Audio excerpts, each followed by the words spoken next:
নমস্কার, আমি ডিম ছাড়া গুঁড়ো দুধ দিয়ে একটু রসমালাই বানাবো। 3 চামচ গুঁড়ো দুধ নিয়েছি, হাফ চামচ বেকিং পাউডার, হাফ চামচ ময়দা,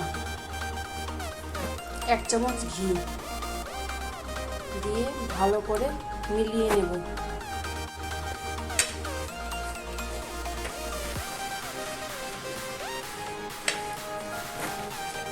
দেখুন আমি ঘিটাকে ভালো করে মিলিয়ে নিলাম। এবার আস্তে আস্তে ঠান্ডা দুধ দিয়ে ভালো করে মাখবো। এই যে ঠান্ডা দুধ অল্প অল্প করে দিয়ে মাখবো।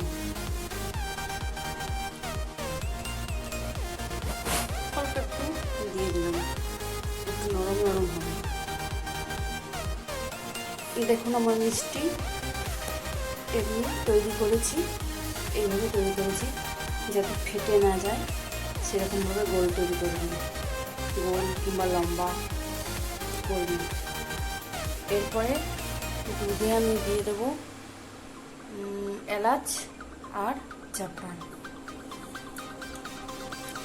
1 কিলো দুধ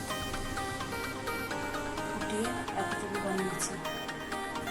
এরপর আমি চিনি দিয়ে দিচ্ছি, যে যেমনভাবে মিষ্টি খেতে চাই সেরকমভাবে দেবো। আমি 4 চামচ চিনি দিয়ে দেবো। এরপরে একে একে সব আমি দিয়ে দিচ্ছি।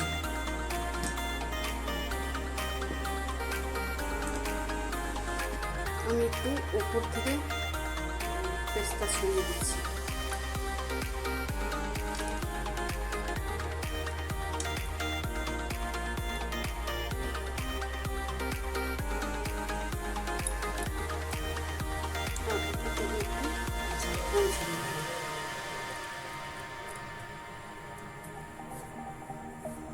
দেখুন আমার রসমালাই তৈরি। একবার বানিয়ে দেখবেন, ভালো লাগবে। আর ভালো লাগলে কমেন্টে জানাবেন।